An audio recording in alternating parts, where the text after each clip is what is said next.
Fresh calls this morning for Anthony Albanese to offer Donald Trump a state visit to Australia amid concerns the Prime Minister has not moved fast enough to develop a connection with the incoming president.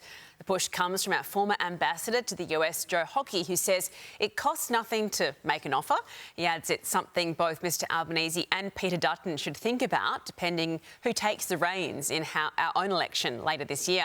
And joining me now is Finance Minister Katie Gallagher, live in Hobart. Morning to you, Katie. Would you be there below the stairs of Air Force One, ready to welcome Donald Trump here to Australia? Well, of course, that's a bit above my pay grade, but of course, the US is our closest ally, strongest friend, important economic and strategic partner. The PM has already was one of the first to have discussions with President-elect Trump, and we've got the Foreign Minister heading over there for the inauguration. So as you would expect, these discussions on, the alliance, the relationship will continue between both leaders. I'm very confident of that. You look at the purse strings, though. I mean, King Charles's visit cost about 100 grand a day. I mean, we're equating it with that. I'm sure security is a bit more. Do you reckon there's an appetite to have him here and taxpayers foot the bill?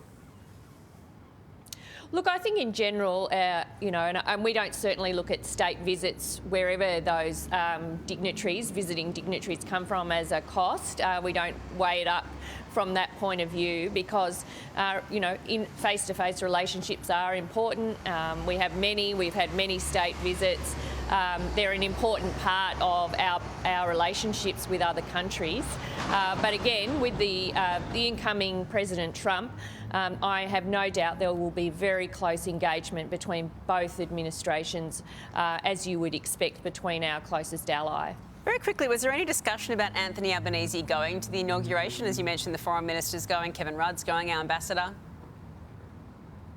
Well, as I understand it, I think invitations have come from the administration themselves, and I think its foreign ministers from the Quad have been invited for the first time to a president's inauguration. So I think those invitations have been accepted, and Penny Wong is absolutely thrilled to be going and being a part of that important event in the US. I bet. Historic day.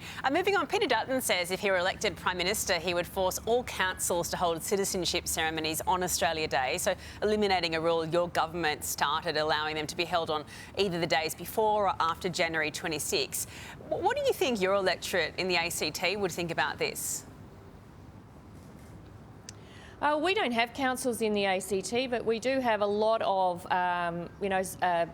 citizenship ceremonies throughout the year. We have obviously big events on Australia Day as the nation's capital, really important events, and I hope Peter Dutton is able to attend the national citizenship ceremony in the ACT. I've been attending that for years and I'm not sure I've seen him there, but that's a very important one for the national celebrations. But Canberra's a host of a very important acknowledgement of Australia Day on the 26th, and that's as you would expect it to be. It's our important national day.